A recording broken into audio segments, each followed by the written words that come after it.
إن الحمد لله نحمده ونصلي على رسوله الكريم أما بعد أعوذ بالله من الشيطان الرجيم بسم الله الرحمن الرحيم الله تعالى يشكر وما أرسلنا من قبلك من رسول إلا نوحي إليه أنه لا إله إلا أنا فاعبدون মহান আল্লাহ তাআলা সূরা আম্বিয়ার 25 নম্বর আয়াতে ইরশাদ করিতেছেন, আমি আপনার আগে এমন কোন রাসূল প্রেরণ করি নাই এই ওহী ব্যতীত যে আমি ছাড়া কোনো মাবুদ নাই, সুতরাং আমারই ইবাদত করিতে থাকো। আল্লাহ তাআলা আমাদেরকে শিরক মুক্ত অন্তর চাচ্ছেন। এই আসমান, এই জমিন, এই চন্দ্র গ্রহ নক্ষত্র, 7 আসমান 7 জমিন, সমস্ত বিশ্ব জগতের একমাত্র মালিক আল্লাহ। এই বিশ্বাস আমাদের দিলের মধ্যে দৃঢ়ভাবে নিতে হবে। আল্লাহ তাআলা এই কথাটাই বলতেছেন যে আমি ছাড়া কোনো মাবুদ নাই, সুতরাং তোমরা আমারই ইবাদত করো, আমারই কাছে সাহায্য চাও, আমারই সন্তুষ্টের জন্য সব কিছু করো। কোনো আমলের ভিতরে তুমি শিরক করিও না, কারণ শিরকের গুনাহ আমি ক্ষমা করব।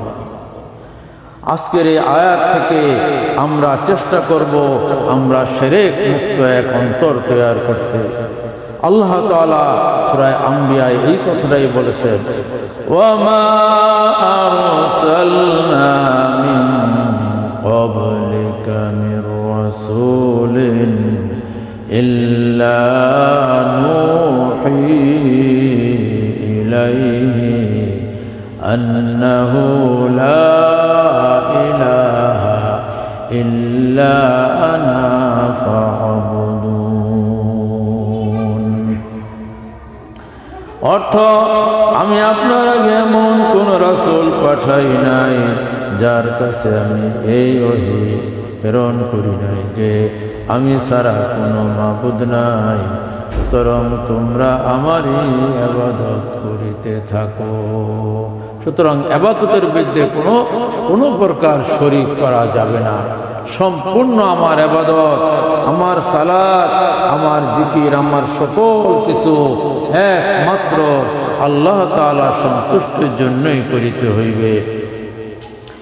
আল্লাহ তাআলা সূরা আনআমের 162 নম্বর আয়াতে বলতেছেন, কুল ইন্নাস সালাতি ওয়া নুসকি ওয়া মাহইয়ায়া ওয়া মামাতি লিল্লাহি রাব্বিল আলামিন। আল্লাহ তাআলা তার রাসূল সাল্লাল্লাহু আলাইহি সাল্লামকে বলিতেছেন, আপনি বলে দিন, নিশ্চয় আমার সালাত, আমার সমস্ত ইবাদত, আমার জীবন, আমার মরণ একমাত্র আল্লাহর জন্যই যেন হয়। সুতরাং আমাদের প্রতিটা সালাত, প্রতিটা ইবাদত, আমার জীবন, আমার মরণ একমাত্র আমার রবের সন্তুষ্টির জন্যই করতে হবে। যদি অন্য কোনো সন্তুষ্টি হয়, সঙ্গে সঙ্গে আমি শিরকের মধ্যে ঢুকে পড়লাম, আর শিরকের গুনাহ আল্লাহ তাআলা কখনোই ক্ষমা করিবেন না। আল্লাহ তাআলা আমাদের এই কথাগুলোর উপর আমল করার তৌফিক দান করুন। আমিন। আল্লাহুম্মা